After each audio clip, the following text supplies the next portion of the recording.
নতুন অর্থমন্ত্রীর প্রথম বাজেট পেয়ে গেছি আমরা। বৈশ্বিক অর্থনীতির প্রভাব, ঋণদাতা IMF-এর নানান পরামর্শ, জিনিসপত্রের দাম কমানোর সাধারণ মানুষের দাবির মুখে যে বাজেট, তার বিশ্লেষণ নিয়ে আজকের এই আয়োজন। আমি প্রণব শাহ সবাইকে স্বাগত জানাচ্ছি। আর এই অনুষ্ঠান নিবেদন করছেন ZSRM, অর্থনীতির চ্যালেঞ্জে নতুন অর্থমন্ত্রী, সে নিয়ে আমাদের আলোচনা। তবে যে মূল্যস্ফীতি 9% উপরে সরকারই বলছে, অর্থমন্ত্রী তা নামানোর জন্য টার্গেট ঠিক করেছেন 6.5। তা কি পারবেন অর্থমন্ত্রী আবুল হাসান মাহমুদ আলী? বেশি খরচ প্রশাসনে আর সুদ পরিশোধে। আমরা যদি বলি যে সেটাও কি সম্ভব হবে কিনা, প্রশ্ন করাই যায়। এত বড় উন্নয়ন কর্মসূচি কি আরও কাটছাট করা যেত না? আমরা সেটা শুনব।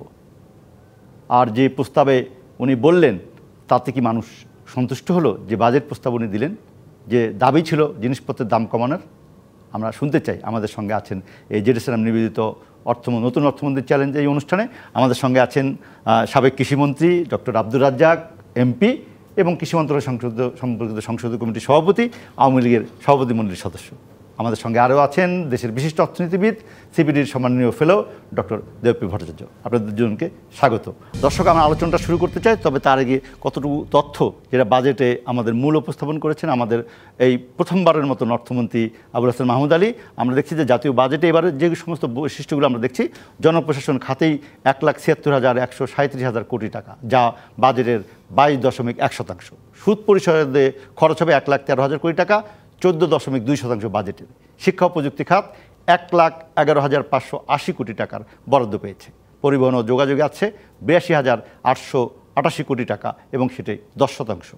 স্থানীয় সরকার পল্লী উন্নয়নে আমাদের খরচ করবো আমরা 47,820 কোটি টাকা, যা বাজেটের 6%। আমাদের কাছে আরও আছে। কৃষি খাতে 47,023 কোটি টাকা, সামাজিক নিরাপত্তা কল্যাণ 43,038 কোটি, প্রতিরক্ষা খাতেও 42,000। আমরা দেখি সামাজিক নিরাপত্তায় যত টাকা খরচ হবে, প্রতিরক্ষা খাতেও তার কাছাকাছি টাকা খরচ করার লক্ষ্যমাত্রা দেওয়া হয়েছে। স্বাস্থ্য খাতে 41,000 কোটি টাকা, জ্বালানি ও বিদ্যুৎ খাতে 30,286 কোটি টাকা। এবার আসি যেটা নিয়ে সবথেকে বেশি, যে ট্যাক্স বাড়ানো হলো এবং ট্যাক্সের উপরে যে আমাদের যে আয়করের লক্ষ্য, সেটা কতটুকু হবে। রাজস্ব খাতে আয়ের লক্ষ্যমাত্রা এবার 5,41,000 কোটি টাকা, বেদায়ী অর্থবছরে রাজস্ব আয়ের 13% বেশি। অর্থমন্ত্রী সকালবেলা বলেছেন যে আমি বাজেট ছোট করেছি। কোথায় ছোট করেছি সেটা জানবো আমরা, কিন্তু এগুলোতে কোথাও আমরা খুব বেশি কম দেখলাম না কোথাও। NBR-এর কর আদায়ের লক্ষ্যমাত্রা বাড়ছে 17% বেশি, কর আদায়ের লক্ষ্য 1,82,783 কোটি টাকা এবং পরিচালনা ব্যয় 5,06,971 কোটি, যার বেশিরভাগই প্রশাসনের খরচ এবং সরকার পরিচালনার ব্যয়। তার মধ্যে হয়তো সরকারি কর্মকর্তাদের পেনশনও কিছু আছে। বিদেশি অনুদানে আশা করছেন 4,400 কোটি টাকা, বাজেটে ঘাটতি 2,56,000 কোটি টাকা এবং বাজেটে মূল্যস্ফীতি 6.5, যেটা আমি বলছিলাম, এবং GDP প্রবৃদ্ধির হার 6.75। আমি শুরু করতে চাই ডক্টর আব্দুর রাজ্জাক আপনাকে দিয়ে। একটি বাজেটের শুরুতেই অর্থমন্ত্রী বলেছেন যে আমাদের যে নির্বাচনী ইস্তাহার ছিল আওয়ামী লীগের, তার একটা প্রতিফলন করছেন উনি। কারণ ইস্তাহারের মূল বিষয় ছিল মূল্যস্ফীতি এবং দুর্নীতি কমানো সহ 11টি বিষয়। আপনি কি মনে করেন তার যথাযথ প্রতিফলন হয়েছে এবং আমরা সত্যি সত্যি এর থেকে সুফল পাবো এই বাজেটে? ডক্টর আব্দুর রাজ্জাক। আসলে আমাদের জন্য তো এই বাজেটটা খুবই চ্যালেঞ্জিং।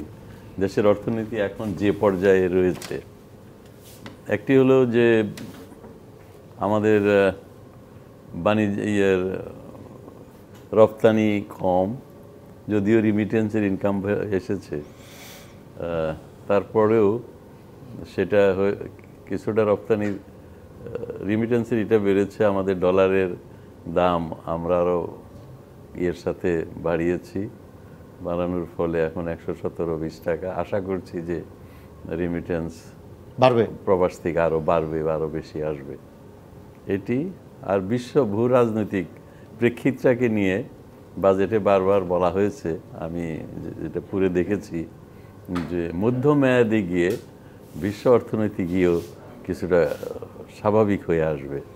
যেমন সুদের হার এটি কমছে, ফুয়েলের দাম আশা করছে যে জ্বালানির দাম কমবে এবং আন্তর্জাতিক বাজারে বিভিন্ন পণ্য, যেমন একটা আমি সামান্য বলি, যে আমাদের দেশে এখন সয়াবিন তেল হিসাবেও আমরা আনি এবং প্রোটিন হিসাবে পোলট্রি ফার্ম এবং পশু খাদ্য হিসাবে এটিকে ব্যবহার করা হয় আমিষের সোর্স হিসাবে। এটার দাম আপনার 25, 26, 30 টাকা ছিল পার কেজি, এটা এখন প্রায় 50 থেকে 60 টাকা, ডাবল। এটা এত থাকার কথা না। রাশিয়া এবং ইউক্রেন যুদ্ধের কারণে সকল কৃষি পণ্যের দামই, খাদ্যশস্য, গম, ভুট্টা, চাল, সব কিছুর দামই অনেক বেশি। চাল এখন 600-700 কোটি টাকা পার টন। তো এই যে সব পণ্যের, খাদ্যশস্যের, এগুলোর সাথে সবই সম্পৃক্ত। তো দাম এই মুহূর্তে অতটা কমবে না, যেমন সুদের হার বাড়ানো হয়েছে এবং এটা সংকুচিত অর্থনীতি দিকে যাচ্ছে। এই সুদের হার পশ্চিমা বিশ্বেও কিন্তু, আমেরিকার মতো দেশ 1-এর নিচে যে সুদ ছিল সেটা এখন বাড়িয়ে প্রায় 5-এর কাছাকাছি বা 5-এর উপরেও কোনো কোনো ব্যাংক দিচ্ছে। এই পরিস্থিতিতে এটা তারা কিন্তু এখন কমিয়ে নিয়ে আসছে এই সুদের এটা। তো এই সার্বিক পরিস্থিতিতে এই মুহূর্তেই জিনিসপত্রের দাম ওইভাবে কমবে না, কিন্তু আস্তে আস্তে আশা করা যাচ্ছে যে বিভিন্ন পদক্ষেপ যেগুলো সরকার নিয়েছে এবং যে সংকুচিত অর্থনীতিতে যাচ্ছে, তাতে করে আমার বিশ্বাস যে আস্তে আস্তে এটা কমে আসবে। এবং মানে আপনি আশাবাদী 6.5-এ নামাতে পারবে মূল্যস্ফীতি? যেমন খাদ্যশস্যের এটা 10-এরও বেশি, প্রায় 11-এর কাছাকাছি। খাদ্য উৎপাদন, আমনের বুড়োর উৎপাদন খুব ভালো হয়েছে। চালের দাম খুব একটা বাড়বে বলে আমি মনে করি না। চালই হলো মূল খাবার। অন্যান্য শাকসবজি, ফলমূল এগুলোর দাম এই বছর খুব অস্বাভাবিকভাবে বেশি ছিল। আলুর দাম বেশি ছিল। আলু মানুষ এক সময় ছিল বিক্রি করতে পারতো না, 5 টাকা 6 টাকা। এবার তো আমাদের আমদানি করতে হতো। এগুলো সার্বিক সমন্বিত পরিকল্পনা লাগবে। আপনার একই জমি কমছে, আরবানাইজেশন, বাড়িঘর, হোমস্টে, মানুষ মেইন রাস্তার পাশ দিয়ে ঘর করছে, বাড়িঘর করছে, দোকানপাট করছে, চাষের জমি কমে যাচ্ছে। এই দেশে ভুট্টা এটা কোনো ফসলই ছিল না। আমরা যখন নেই তখন 6 লাখ টন হতো, এবার 70 লক্ষ টন ভুট্টা হয়েছে। তারপরেও ভুট্টার দাম বেশি এবং আরও বাড়ছে। তার মানে আমাদের পোলট্রি ফার্ম এটা যেভাবে বাণিজ্যিক ভিত্তিতে হয়েছে এটা বাড়তেছে। তারপরে গরুর ডেয়ারি ফার্ম, অন্যান্য ফার্ম, এগুলো হওয়াতে এই খাদ্যের দাম বাড়ছে। আপনাকে তো এই একই জমি থেকে 70 লক্ষ টন ভুট্টা করতে হচ্ছে এবং ভুট্টা চাষি মনে করছে লাভজনক, সে ধান বাদ দিয়ে ভুট্টা করতে যাচ্ছে। আপনার চাল কুমড়া চালে হইতো, জাংলাতে হইতো, সেটা এখন মানুষ মাঠে করছে। এটা ফিল্ড ক্রপ। কিন্তু ধান উৎপাদনের জমি কমে, ধানের উৎপাদন তো আর কমে নাই। আমরা তো এই বছরই কমে নাই কেন? আমি বলি যে ধান চাল আমদানি করতে হলো না আমাদের। না, ধানের উৎপাদন কমে নাই কেন? জমি কমে গেছে কিন্তু উৎপাদন কমে নাই। আগে এমন জাত ছিল 21 মণ 22 মণ হইতো, এখন এমন জাত, যখন বিনা 25 একটা জাত নতুন হয়েছে, উদ্ভাবন হয়েছে, সেটা প্রতি শতকে ডেসিমেলে 1 মণ করে ধান হচ্ছে। বিআর 89, 92 এগুলো প্রায় 1 মণের কাছাকাছি হচ্ছে। কাজে উৎপাদন, সরকার গবেষণায় অনেক দিয়েছে প্রযুক্তি উদ্ভাবনের জন্য, তার ফলে উৎপাদনশীলতা বেড়েছে। এবং এটা যদি খুব দ্রুত করা যায়, সমন্বিত কর্মসূচি নিয়ে কৃষি মন্ত্রণালয় যদি সেটি করতে পারে, আমার দৃঢ় বিশ্বাস যে শাকসবজি, ফলমূল, বিশেষ করে মূল খাদ্য, এই খাদ্যের এটাকে কমিয়ে আনা যাবে। তবে আমিষ জাতীয় খাদ্যের দাম এত বেশি কেন? সেটা আমি বললাম যে এই যে আপনার প্রোটিন, এটা আগে শুটকি মাছ এখন আমদানি করতে হয় অনেক, এখনো ভুট্টা 10 লাখ টন 12 লাখ টন আমদানি করতে হয়। এগুলো করার কারণে আপনার এই বিভিন্ন খাদ্যের দাম অনেক বেশি। আপনি আশাবাদী যে বাজেট বাস্তবায়ন করতে পারলে মানে মাঝামাঝি গিয়ে আমরা যে পলিসিগুলো নিয়েছে, যে পলিসিগুলো করা হয়েছে, কিছু ভুলভ্রান্তি ছিল, যেমন সুদের ব্যাপারটা। এখন তো মার্কেটের উপরে 6-9 থেকে এখন তো আমরা 13% চলে গেলাম। সেটা এখন মার্কেটের উপর ছেড়ে দেওয়া হয়েছে, যে মার্কেট নির্ধারণ করবে, ব্যাংক নির্ধারণ করবে, ক্লায়েন্টও ব্যাংক ডিসাইড করবে সুদের হার কী হবে। তো এই জিনিসগুলো আমার মনে হয় যে হেল্প করবে আমাদের করার জন্য। দেবপ্রিয় ভট্টাচার্যের কথাটা দেখলেন যে ডক্টর রাজ্জাক যেমনটি বললেন, আপনি কি মনে করেন যে কিছুদিনের মধ্যে এটা কমবে?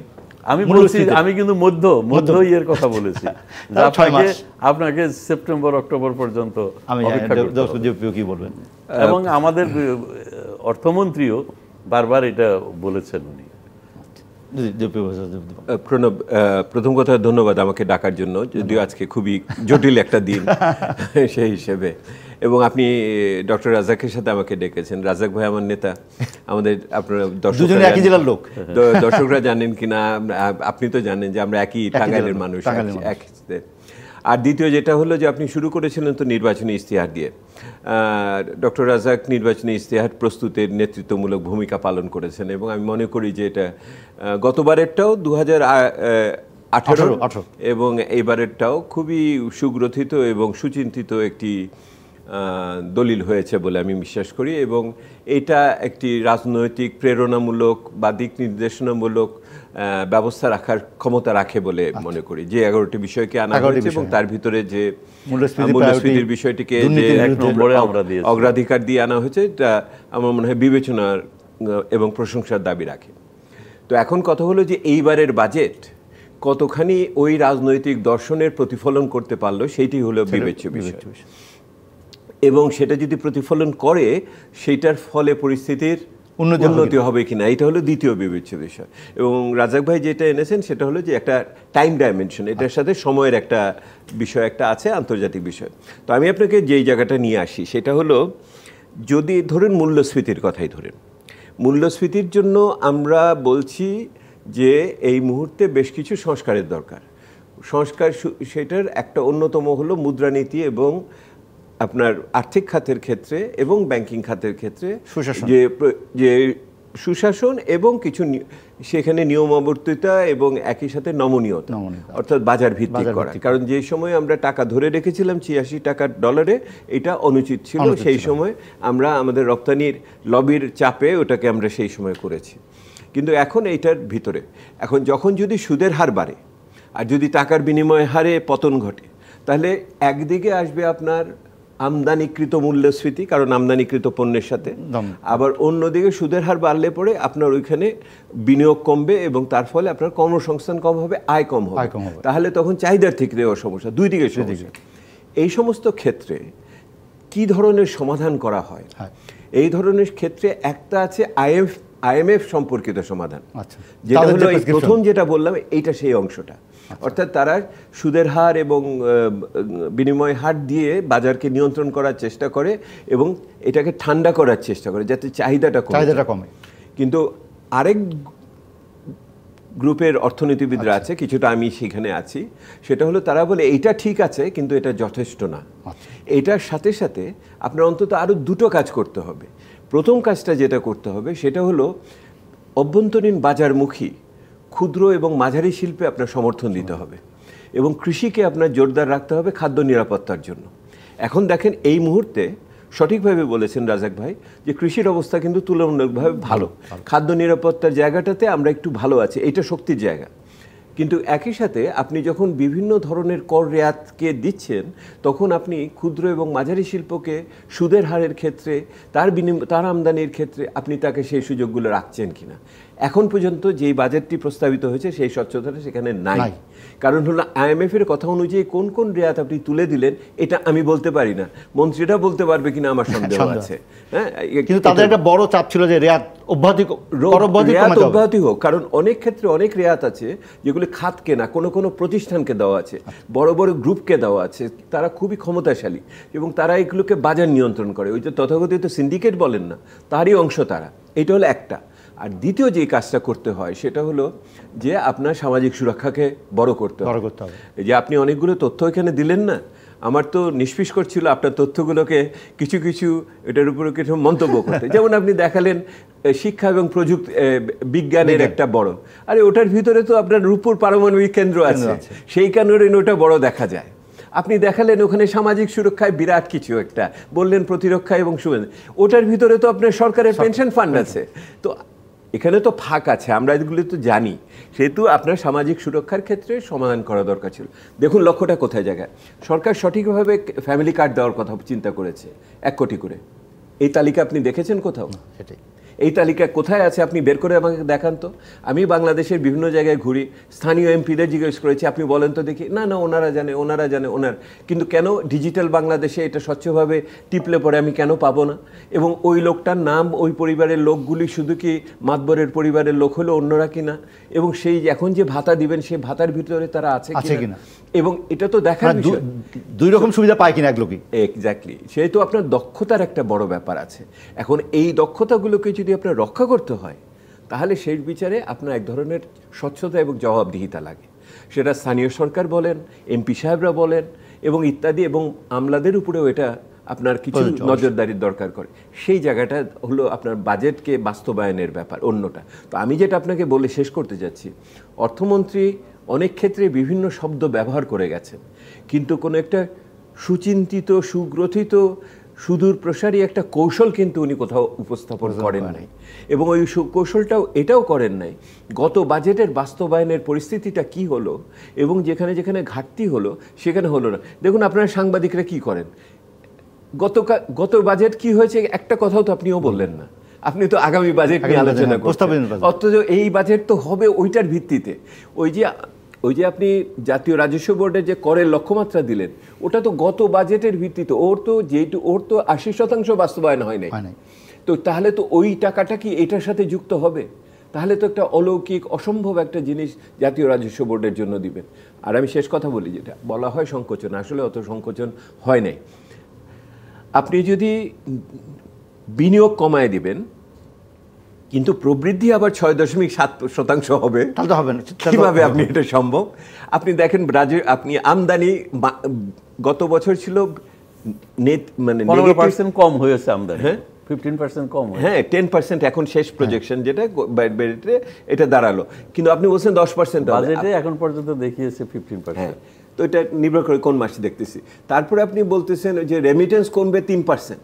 আমি মিডিয়াম ম্যাক্রো ইকোনমিক ফ্রেমওয়ার্ক থেকে বলতেছি, বুঝেছেন? আপনার প্রাইভেট সেক্টরে ক্রেডিট গ্রোথ হবে 10%। তো 10% দিয়ে আপনি 27% ও বিনিয়োগ করবে কেমন করে জিডিপির অংশ হিসেবে? কোনো তো সামঞ্জস্য নাই। অর্থাৎ আমি যেটা বলতে চাচ্ছি, শেষ কথা আর কি, যে কোনো বাজেটের জন্য একটা নীতি নেতৃত্ব লাগে।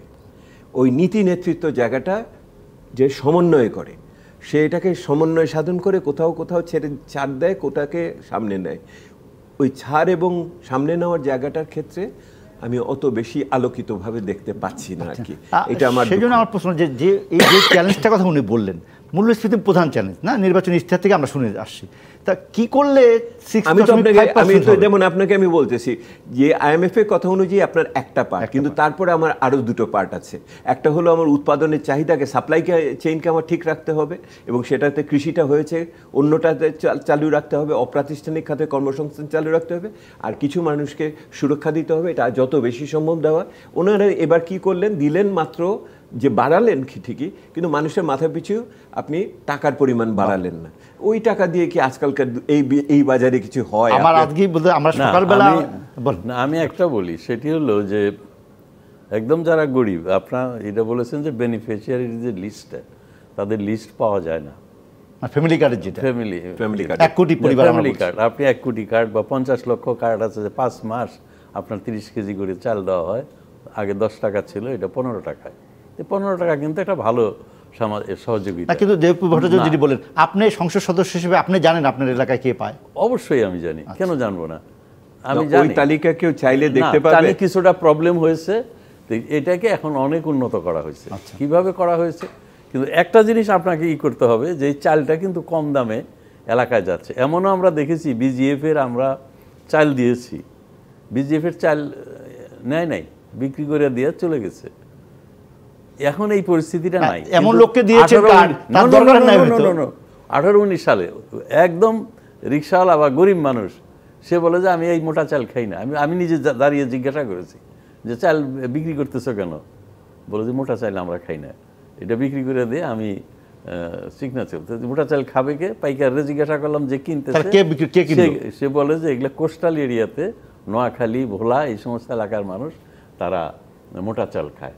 তারা আরো দরিদ্র মানুষ নাকি? আমাদের টাঙ্গাইলের মানুষ তারা মোটা চাল খায়। এলাকা ভিত্তিক আছে। না, ফ্যামিলি কার্ডের এই প্রক্রিয়াটাতে ঠিক হয়েছে এবং সাম্প্রতিককালে যে ফ্যামিলি কথাটা কার্ডের হচ্ছে এটার আপনার যথেষ্ট বেনিফিট না, এটা কোনো সন্দেহ নাই। তারপরে যখন আমরা যাই ইয়েতে, এই যে বিজিএফ দিবে ঈদের আগে এক একটা ইয়েতে 3000 4000 ফ্যামিলিকে একটা ইউনিয়নে, হ্যাঁ, যে চালটা দিবে, চাল খুবই ভালো, মান ভালো, এবং এগুলা যারা নেয় গরিব মানুষই নেয়, 2-4 জন আপনার করতে পারে। সবাই তাই সে হাতে হাতে আমাদের সামনে থেকে যে লোকগুলো জমা হয় 2000-2500 লোক একসাথে, বা 2 দিনে দেয় ইয়েতে, বেনিফিশিয়ারির ওই রকম অত সমস্যা এখন আগের মতো নাই।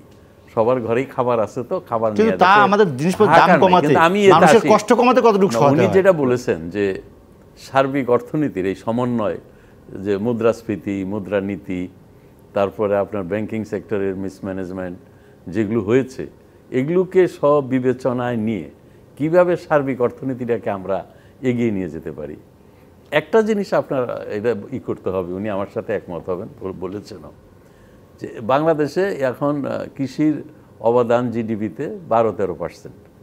এটা কম, কিন্তু এখনও 60-70% মানুষ কোনো না কোনোভাবে কৃষির সাথে জড়িত।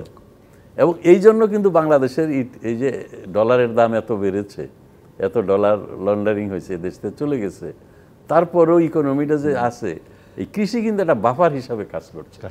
আমি এই যে 60-70% মানুষের টেনশন নাই, তার খাওয়ার টেনশন নাই, খাওয়ার টেনশনটা নাই, এবং এইটা হলো একটা বড় দিক। এবং সেখানে এই সরকারের সফলতা আছে অন্য। এখানে IMF-ও ইনফ্লুয়েন্স করতে পারছে না, ওই ওয়ার্ল্ড ব্যাংক বা যাই বলেন ইন্টারন্যাশনাল মাল্টিল্যাটারাল ইয়েগুলো, তারা পারছে না। এই জন্যই যে কৃষিতে যে আমরা ভর্তুকিটা দেই বা ইনসেন্টিভটা দেই, সেটা কিন্তু আমরা কমাইতে পারে নাই। সারের দাম কমাইতে পারে নাই, আপনার এমনিও যে ইনসেন্টিভ, এই যে এখন আমরা আমনের দিব, উন্নত জাতগুলো যেগুলো বেড়েছে রিসেন্টলি এসছে, এবং যেটার উৎপাদনশীলতা আমি আগে বললাম, এগুলো আমরা বিনা পয়সায় চাষিদেরকে দিব। আমি যে বিষয়টা, তবে ইন্ডাস্ট্রির এগুলোতে সমস্যা হচ্ছে যে এই যে আমদানি কম হচ্ছে, কাঁচামাল আসতেছে না, উৎপাদনের সমস্যা হচ্ছে, আর বিনিয়োগের সমস্যা তো রয়ে গেছে। না, আমি ফিরে আসি, যেহেতু রাজাক ভাই আছেন এবং আপনি এটা দিয়ে শুরু করেছিলেন, আমি আবার ফিরে আসি নির্বাচনী ইশতেহারে। আমি ওটা পছন্দ করি, সেই জন্য আরো বেশি বলছি। সেটা হলো যে দেখুন, নির্বাচনী ইশতেহারের জিনিস কি ঠিক গেছে কিনা, আমি মনে করি যায় নাই অনেক জায়গাতে। নির্বাচনী ইশতেহারের সাথে যতখানি একমত হই আমি, এই সরকারের বাজেটীয় নীতির সাথে অতখানি একমত না, এটি হলো পরিষ্কার। কোথায় দেখেন, এবং এটা এই বছরের না, এটা কয়েক বছরের ব্যাপার। ওনাদের আগের নির্বাচনের ইশতেহারে, এইবারের নির্বাচনী ইশতেহারে, এমনকি অষ্টম পঞ্চবার্ষিক পরিকল্পনা, যেটাকে আমরা ভুলে গেছি, এইটি শেষ বছর, কারণ ওইটার লক্ষ্যমাত্রাগুলো কিছুই আমরা অর্জন করতে পারিনি দেখে খুব সুকৌশলে বোঝা গেছি। আমি আজকে ওই বাজেট বক্তৃতার ভিতরে খুঁজে বের করার চেষ্টা করেছি, উল্লেখই নাই। দেখেন কিরকম আমরা বিস্তৃত জাতি আর কি। তো আমি আবার উল্লেখ করাই দিই। দেখেন, এই 2 জায়গাতেই আছে যে কৃষি, শিক্ষা এবং স্বাস্থ্যে কত পরিমাণে জোর দিতে হবে, এবং সেইখানে আমি হিসাব করে আপনাদের দেখাতে পারবো, করেছি দেখে, যে বাজেটে যেই টাকা দেওয়া হয়েছে আর এবং ইশতেহারে যেই টাকার কথা বলা হয়েছিল এবং অষ্টম পঞ্চবার্ষিকী পরিকল্পনাতে, তার অর্ধেকও না। আর ঠিক ওপর দিকে ভৌত অবকাঠামো, পরিবহন ইত্যাদির ক্ষেত্রে যা বলা হচ্ছে, সেটার চেয়ে 1.5 গুণ বেশি দেওয়া হয়েছে। এবং সেই জায়গাটা সমস্যা, পুরো খাতওয়ারি একটা অসামঞ্জস্য সৃষ্টি হয়েছে। আজকে যে এই ঋণের ঝুঁকি আসলো কোথা থেকে? কারণ আপনি অনেক অবকাঠামোতে দিয়েছেন, যেটা থেকে আপনার অর্থনৈতিক রিটার্ন আসার সময় আরেকটু দীর্ঘমেয়াদে হবে, ওই যে মধ্যমেয়াদের কথা। তাহলে তো অভিযোগ হবে যে আপনারা উন্নয়নটা পছন্দ করেন না। পৃথিবীব্যাপী দৃশ্যমান উন্নয়ন তারই লাগে যখন দৃশ্যমান গণতন্ত্র কম থাকে। দৃশ্যমান গণতন্ত্র কম থাকলে উন্নয়ন লাগে। আমাদের দেশে 10 বছর আগে, 15-20 বছর আগে সবার মুখেই একটা আলোচনা ছিল যে ইনভেস্টমেন্ট কেন হচ্ছে না, যে ইনফ্রাস্ট্রাকচার, অবকাঠামো নাই। অবকাঠামো কি? রাস্তাঘাট, বন্দর, ইলেকট্রিসিটি, গ্যাস, এগুলো নাই বলেই আমাদের দেশে বিনিয়োগ হচ্ছে না। আমরা কিন্তু চেষ্টা করেছি এই সরকার যে প্রথমে এসেই ইনফ্রাস্ট্রাকচারটা, অবকাঠামোটা একটা ভিত্তি তৈরি করা উন্নয়নের জন্য, কিন্তু এর মধ্যেই আঘাতটা আমাদের এসেছে। করোনার মহামারী এবং আপনার তারপর ইউক্রেন রাশিয়ার যুদ্ধ সহ এবং এখন ইসরায়েল গাজা। আমি একটু শুনবো, তার আগে একটা ছোট্ট বিরতি নিতে হবে। দর্শক আমাদের সঙ্গে থাকুন, আমরা আছি নতুন অর্থমন্ত্রীর চ্যালেঞ্জে। স্বাগত আরেকবার 2024-25 অর্থ বছরের বাজেট নিয়ে ডিবিসি নিউজের বিশেষ আয়োজন জেডএসআরএম নিবেদিত নতুন অর্থমন্ত্রীর চ্যালেঞ্জ। ডক্টর রাজ্জাক, আপনি বলছিলেন জিনিসপত্রের দাম যদি না কমানো যায়, আপনি কিছুদিন সময় বলছেন যে সময় লাগবে, কিন্তু তার থেকেও বড় হলো যে আমরা তো কোনো প্রজেকশন দেখছি না যে বাজেটে এমন কোনো কিছু নাই যে এটা কমবে, বরং অনেক কিছু দাম বাড়বে সেরকম একটু দেখছি না। যদি আন্তর্জাতিক বাজারে যদি না কমে আপনার ডলারের যে দাম, সেই হিসাবে তো ইচ্ছা করলেই কমানো যাবে না। সেজন্য আমি বলছি যে আন্তর্জাতিক বাজারের ট্রেন্ডটা কমের দিকে, এবং সেই কমটা কমে গেছে হয় মধ্য সময়ে গিয়ে এটা কমবে। এবং কৃষিক্ষেত্রে এই বছর শীতটা বেশি ছিল। লাউ যখন শীতটা চলে গেল, বেগুন হয়ে গেল আপনার 10 টাকা কেজি, 15 টাকা কেজি। তো এখন তো বেগুনের সিজন না, এখন আবার আস্তে আস্তে বেগুনের দাম 40-50 টাকা হয়ে গেছে। এই রোজার সময় কিন্তু 10 টাকা কেজি বেগুন হয়েছিল এবং সব সবজির দাম কমে গিয়েছিল। এটা আমাদের ইয়ের জন্য, শীতের কারণে। তো কাজেই মূলত তো এই কৃষি পণ্য নিয়েই তো, খাদ্য মুদ্রাস্ফীতিটা নিয়েই বেশি কথা হচ্ছে। কিন্তু তার সাথে সাথে ধরেন সাবান, তারপরে কাপড় ধোয়ার খরচ তো সব জায়গায় বাড়ছে, সব জায়গায় এই জিনিসপত্রের দাম সব জায়গায় বাড়ছে, সব জায়গায় দাম বেড়েছে। সেটা মানুষ সহজভাবে নিচ্ছে না। এটা আমি সেই রকম একটা সময়ে আমি ইনসুলিনের দাম কেন বাড়ানোর জন্য একটা ট্যাক্স দিলাম না মানুষের বাজেটে। তবে মানুষের আয়টা যেটা, টাকার যে সার্কুলেশন, আপনি যদি একটা ইয়েতে যান, একজন শ্রমিক 700-800 টাকা করে পায়, ধান কাটার সময় বেশি পাইছে সেটা আমি ধরবো না, এটা তো 15 দিন 1 মাসের ব্যাপার। কিন্তু নর্মালি আপনি 500 টাকার নিচে কোথায় কোনো শ্রমিক পাবেন না। মূল্যস্ফীতি কমছে না গ্রামে, না মুদ্রাস্ফীতি দাম বেশি, কিন্তু মানুষের আয়টাও কিন্তু বেশি আসছে, বাড়ছে। সেই পয়েন্টটা আমি জিজ্ঞাসা করবো, দাদাকে জিজ্ঞাসা করবো যে এটাকে আপনারা কিভাবে ব্যাখ্যা করেন।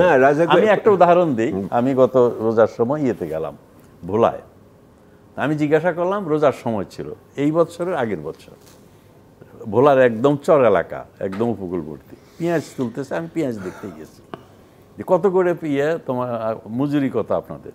প্রায় 50-60 জন শ্রমিক কাজ করছে। বলে 500 টাকা আর 30 টাকা হলো খোরাকি না, ইফতার দিবে, ইফতারি রোজার সময়। তারপরে এটা কেমন মনে করেন? বল না ভালোই, আমরা ভোলার মানুষ মোটা চাল খাই, আমাদের 43-44 টাকা চাল, 500 টাকায় আমরা খুশি, ভালো। আবার এসে দেখলাম মহিলারা করছে, আপনার এই পেঁয়াজগুলো কাটছে গাছতলায় বসে। তাহলে আপনারা কত পান? 300 টাকা। বলে ওরা পায় 500 টাকা, পুরুষরা আপনার 300 টাকা। পুরুষের বৈষম্য। বলে আমরা গাছের নিচে বসে পেঁয়াজ কাটতেছি, বাচ্চাটাও আছে, বাচ্চাটা দেখতেছি, 300 টাকা, ভালোই। তার কয়দিন পরে আমি গেলাম নাটোর, সেখানে দেখার জন্য অ্যালোভেরা, তারপরে ক্ষেত্রে এগুলো কাজ করছে। কত টাকা মজুরি? বলে 350 টাকা। আমি 350 টাকা কেন? আমি ভোলায় দেখে আসলাম 500 টাকা। বলে আমরা তো 2টা-2:30 পর্যন্ত কাজ করি।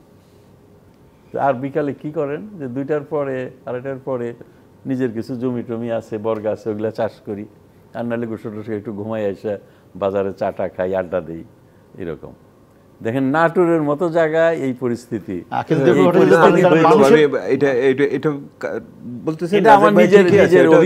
মাঠ পর্যবেক্ষণ এটা সঠিকভাবেই আছে, কিন্তু আপনি লক্ষ্য করে দেখেন যে কাদের আমি কথা বলতেছি, আমরা কথা বলছি অপ্রাতিষ্ঠানিক শ্রমিকদের কথা, কৃষি খাতে, বুঝেছেন?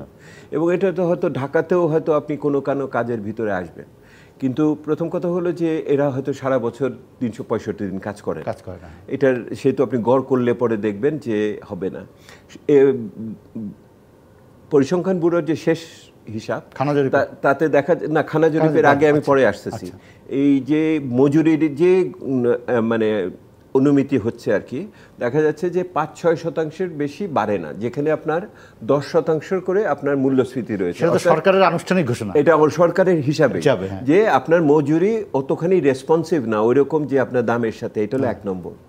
2 নম্বর যেটা আমরা লক্ষ্য করছি যে এইটা বিভিন্ন পরিবারের শেষ বিচারে যেটা দাঁড়াচ্ছে আর কি, যে মূল্যস্ফীতিটা এমন যে এটা তারা রাস্তায় এসে বিক্ষোভ করছে না, কিন্তু ঘরের ভিতরে তাদের খানার অর্থনৈতিক পরিস্থিতির পরিবর্তন হচ্ছে। যেমন হলো খাদ্য নিরাপত্তার ক্ষেত্রে কিছু কিছু দুর্বলতা আসে।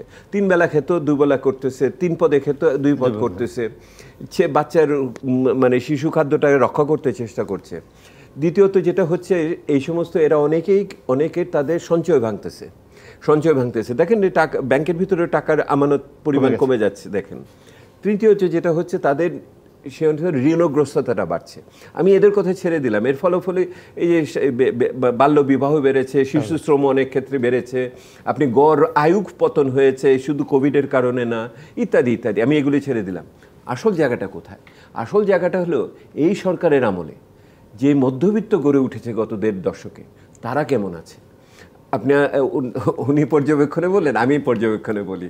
একজন ডাক্তার বলছে, আগে আমি 40% করে একটা জরুরি অপারেশনের জন্য ডিসকাউন্ট দিতাম, এখন 60-70% ডিসকাউন্ট দিলেও কেউ টাকার জন্য নিয়ে আসে না, চিকিৎসা করতে চায় না। বুঝেছেন?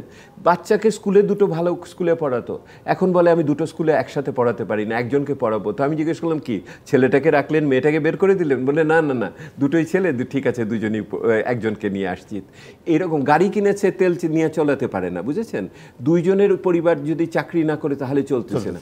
সে তো মধ্যবিত্ত খুব সংকটের ভিতরে আছে, মধ্যবিত্ত নিম্ন মধ্যবিত্ততে চলে যাচ্ছে।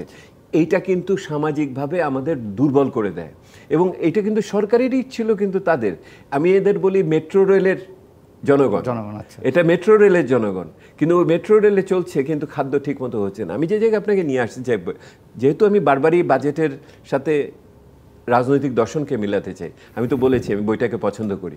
তো সেই ক্ষেত্রে আপনি দেখেন আরেক জায়গায় যুব কর্ম, উনি বলতেছেন বারবার বাজারের কথা, রাজাক ভাই ঠিকই বলতেছেন, কিন্তু আমি বলি এটার সাথে ওই যে আবার বললাম IMF থেকে ভিন্ন যে, সেটা হলো আমরা সাপ্লাই সাইড দেখি, হেটেরোডক্স থিঙ্কিং। সেটা হলো যে কর্মসংস্থান লাগবে, যে বিনিয়োগের কথাটা আপনি বলছেন ওটার ভিতরে কর্মসংস্থান দিতে হবে। এবং আগে বলছেন শুধু ইনফ্রাস্ট্রাকচার, আরেকজন বলছেন 9-6 সুদের হার। আসলে তো সব কিছু মিলেই হলো আপনার ব্যবসায় খরচটা দেখার। তো এখন ওই নির্বাচন ইশতেহারে যুব কর্মসংস্থানের বিশেষ কথা আছে। আপনি বলেন তো এবার বাজেটে কি পেয়েছেন আপনি যুব কর্মসংস্থান সম্বন্ধে? আমরা যুব কর্মসংস্থান সম্বন্ধে সুনির্দিষ্ট প্রস্তাব দিয়েছি। যুবকদের যুব ক্রেডিট কার্ড দেন, সারা জীবনের জন্য 3 লক্ষ টাকা কি 5 লক্ষ টাকা তাকে দিয়ে দেন, সে শিক্ষায় খরচ করুক, উদ্যোগ তৈরি করুক। বুঝেছেন? যদি সে ফেরত, কর্মসংস্থান ব্যাংক আছে এই না, কিন্তু আপনি তাকে তো ওখানে গেলেই 10 রকমের আপনি জামানত চাই, এই জামানতটা সরকার হবে। বুঝেছেন? ওই যে দেখেন না পাশের দেশে বিভিন্ন লক্ষ্মীর ভান্ডার ব্যবহার করেছে, কন্যাশ্রী করেছে। মানে কি, আপনি টাকাটা আপনাকে দিয়েছেন, যদি ফেরত পান ভালো, না ফেরলে পারে, এটা হলো বিনিয়োগ। এই সরকার তো অনেক কিছু করেছে এরকম, এটাও করতে পারতো। বুঝেছেন? আমি যে কোথায় যেন উদ্ভাবনী চিন্তা কম দেখি। এটাকে একত্রিত করার জন্য যে কত, সেটা তো আমাদের জাতীয় রাজস্ব বোর্ডের চেয়ারম্যান বলেছে যে আমি লক্ষ্য টার্গেটের পিছনে এত ঘুরি যে আমি কোনো উদ্ভাবনী ব্যবস্থা নিয়ে ভাবতে পারি না রাজস্ব আয় বাড়ানোর। হ্যাঁ, তো আপনি তো যেহেতু কর ব্যবস্থা তুলেছেন, এই কথা না বলে তো ঘরে যেতে পারবো না। নির্বাচনী ইশতেহার 3.2 ধারাটা বলি, রাজাক ভাইয়ের মনে থাকবে। উপধারা, দুর্নীতির প্রতি 0 টলারেন্স। এবং সেখানে বলা আছে ওই 3 সদনায় যে জ্ঞাত আয়ের বহির্ভূত কোনো আয়, দুর্নীতি করে আয়, মাস্তানি করে আয়, ক্ষমতার অপব্যবহার করে আয়, এইগুলিতে বিরুদ্ধে সর্বতোভাবে আন্দোলন হবে এবং ব্যবস্থা নেওয়া হবে। আপনি বললেন জন্য তাহলে উল্লেখ করতে হয়, তাহলে সেটারই কি প্রতিফলন হলো 15% দিয়ে কালো টাকা সাজা করার সুযোগ দেওয়া? এইটাই আমি আপনাকে বলতে চাচ্ছি। আচ্ছা, এটা আপনারা বলছেন, এটা তো এটা না, আমি রাজা শেষ করে নি, 2 মিনিট শেষ করে নি। সেটা হলো কি করেছেন দেখেন, আপনি 3টি জিনিস করেছেন ওখানে, আগে সরকারও যেটা করে নাই। এক তো করেছেন আপনি যেই ফ্ল্যাট ট্যাটে যেই টাকা দেওয়া হয়, জানেন আপনার ঐতিহাসিক মূল্য, এটা কার্যকরভাবে খুবই কম, সামান্য, আমাদের হিসাবে 4% কর হয় না। দ্বিতীয়, আপনি কি ওইটা তো সাথে করলেন, আর আপনি কি করলেন, কোনো দণ্ডসুদ দিলেন না, সময়ের মতো ঘোষণা করে নাই দেখে দণ্ডসুদও দিলেন। তৃতীয় যেটা করলেন, এটা তো criminal, I am sorry for the word, এটা violation of fundamental human rights. আপনার কোনো উৎস সম্বন্ধে কোনো প্রশ্ন করা হবে না, দুদক করবে না, মানবাধিকার কমিশন করবে না, সুপ্রিম কোর্ট করবে। এটা এইরকম আইন হয় কোনো জায়গায়? কালকে রিট পিটিশন করলে বাতিল হয়ে যাবে না, এটা কেউ করবে না। এটা কে লিখেছে? আর দেখেন আপনি কি করলেন, একই সাথে কি করলেন, 20 লক্ষ টাকার উপরে যদি আপনার আয় হয়, আপনার প্রান্তিক আয় এখন 30% করে দিলেন। আমি সৎভাবে কর দেই 30%, আর চুরি বাটপাড়ি করে দৌড়াতে করে করে বের হলে 15%। এটা কোন দেশের কোন ইয়ের কথা বলতেছে? পুরা নির্বাচনী ইস্তেহারের জনগণের কাছে প্রতিশ্রুতির ভায়োলেশনের চরম পর্যায়ে। আমি আপনাকে একটা শেষ কথা বলি, এটা কে করলো আমি এটা জানতে চাই। এটা কে করলো? এটা কি রাজনৈতিক নেতৃত্ব করেছে, না আমলারা করেছে, নাকি ওই দৌরাত্ম্য করে যারা দুর্নীতি করে টাকা বানিয়েছে তারা করেছে? এই দেশ তাহলে এই সরকারের বাজেট লিখলো কে? না, এখানে দুইটা দিক আছে। একটা দিক হলো অনেক মানুষ তারা সঠিকভাবেই আয় করেছে, কিন্তু ট্যাক্স দেওয়ার ভয়ে তারা এই টাকা লুকায় রাখে, মানে প্রকাশ করে না যে কোথায় থেকে এসছে। সেটা একটা দিক। আর একটা হলো যে দুর্নীতি করে টাকা আয় করেছে। ধরেন একজন সরকারি কর্মকর্তা কিংবা একজন ব্যবসায়ী অবৈধ কোনো ইয়ের মাধ্যমে টাকা আয় করেছে। এই দুইটা দিক। একটা হলো সুযোগ দেওয়া যারা বৈধ টাকায় কিন্তু ট্যাক্স দেওয়ার ভয়ে লুকিয়ে রাখছে বা করে রাখছে, তাদেরকে একটা সুযোগ দেওয়া। আর একটা হলো দেশের সার্বিক অর্থনীতিতে আমাদের রেভিনিউরও প্রবলেম হচ্ছে। রেভিনিউ টাকা ছাপানোর তারপরও তো টাকা আসে নাই। সেটাই তো বাস্তবতার নিরিখে এই সময় দেশ একটা ইয়ের মধ্যে যাচ্ছে, বাস্তবতার নিরিখে এটা করা হয়েছে। হয়তো বলতে পারেন যে হ্যাঁ কিছুটা ক্রিমিনাল বা অপরাধের অনৈতিক শব্দটাই ব্যবহার করি, যে এটা অনৈতিক, কিন্তু এই অনৈতিকও আপনাকে মেনে নিতে হচ্ছে বাস্তবতার কারণে। কারণ আপনি কিন্তু, আমি আবারও বলছি যে 250 টাকার আপনি পটাশিয়াম কিনেছেন $1000, এই যে আপনি কিনেছেন $120 আপনি তেল কিনছেন, এই যে পরিস্থিতি, এটাকে তো আপনার মোকাবেলা করতে হবে। আমি তো 18-19 সালে আমি চিন্তা করছি আমার ইনফ্রাস্ট্রাকচার হয়েছে, এখন ইনভেস্টমেন্ট আসবে, ডোমেস্টিক ইনভেস্টমেন্টও তো অনেক হওয়ার সুযোগ ছিল এবং সেই পরিস্থিতি ছিল। সেটা আজকে থমকে গেছে। যুব সমাজের চাকরি হইতো কোথায়? ইনভেস্টমেন্ট হইলে যুব সমাজের চাকরি হতো। তারপরেও আমি বলবো আপনি গ্রামে যান, দেখেন, উনি বলেছেন যে মধ্যবিত্ত শ্রেণী, গ্রামের যে নিম্ন মধ্যবিত্ত শ্রেণী, কোনো প্রাইমারি স্কুলে, গভর্নমেন্ট প্রাইমারি স্কুলে ছাত্র নাই। আমি যে স্কুলে পড়েছি, গ্রামের স্কুলে, সামনে মাঠ ছিল, প্রাইমারি স্কুল, 2টা আম গাছ, সেই আম গাছের নিচে বসে আমরা নামাতা পড়তাম, তারপরে নদী, সেগুলো মানুষ দোকানপাট তুলছে। সেই স্কুলে ছাত্র নাই। আমি ছাত্র কোথায় যায়? বলে যে কিন্টার গার্ডেনে পড়ে।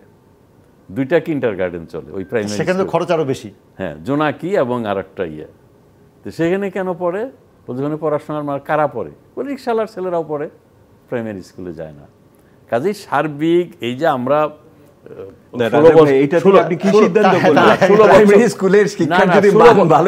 16 বছর আমরা স্কুল চালিয়েছি, দেশ চালিয়েছি, আমরা কিন্তু অনেক রিসোর্স মোবিলাইজ করেছি টু দ্য রুরাল এরিয়া। এটা কিন্তু এই সরকারের একটা অনেক সফলতা। এই যে মানুষকে যাদের ঘর নাই ঘর দেওয়া, আমরা ছোটকালে দেখেছি খড় দিয়ে ঘর করে, ঘরের ভিতর থেকে বৃষ্টির জল পড়ে না, বৃষ্টির জল তো পরেই, সূর্যের জ্যোৎস্নার আলো দেখা যায়। আবার কোনো কোনো ঘর দিয়ে পোকা পড়তো, কারা হয় আর কি, এরকম। তাতে করে তো সেই অবস্থাটা কিন্তু দেশে নাই। সরকার এই দিন, উনি সামাজিক ইয়ের কথাও বলেছেন, সেই উত্তরটা আমি দিচ্ছি যে সামাজিক নিরাপত্তার ব্যাপারে আমাদের কতগুলো যে কর্মসূচি, এই যে 50 লক্ষ পরিবার, 1 কোটি পরিবারকে 5 মাস 30 কেজি চাল দেওয়া, এই যে মানুষকে ঘর করে দেওয়া, এত মানুষকে আমরা ঘর করে দিয়েছি।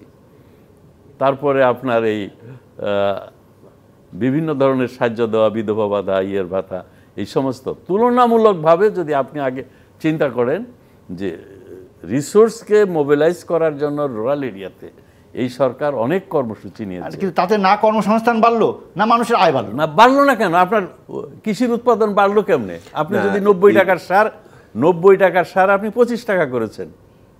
আমি যখন গেলাম, কৃষিমন্ত্রী হইলাম 19 সালে, 25 টাকার সার আমি 16 টাকা প্রস্তাব করলাম।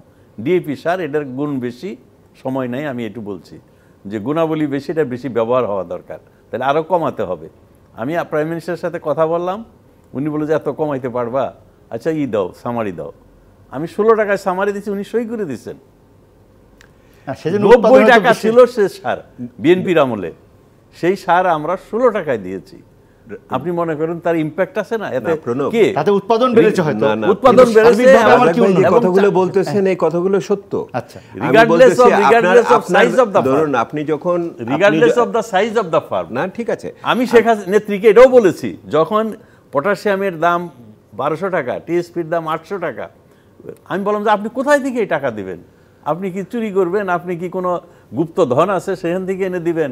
বলে তোমার এটা নিয়ে বাড়াবাড়ি করতে হবে না, আমি যেভাবে হোক আমি সারের দাম বাড়াবো। ঠিকই আছে, সাধারণ মানুষ গুলি খেয়ে মরেছে, সেটা তার একটা রাজনৈতিক কমিটমেন্ট ছিল। বলে আমি সারের দাম বাড়াবো না। সরকারের 15 বছরে উন্নতি হয় নাই, এটা একমাত্র অন্ধ ছাড়া এবং বেকুব ছাড়া কেউ বলবেন। আচ্ছা, বুঝেছেন? এটা নিয়ে কেউ, এটা তর্কের বিষয় না। কিন্তু পৃথিবীতে যখন আমরা বসবাস করি, তখন তো আমেরিকার মতো উন্নত দেশেও গরিব মানুষ আছে, বুঝেছেন?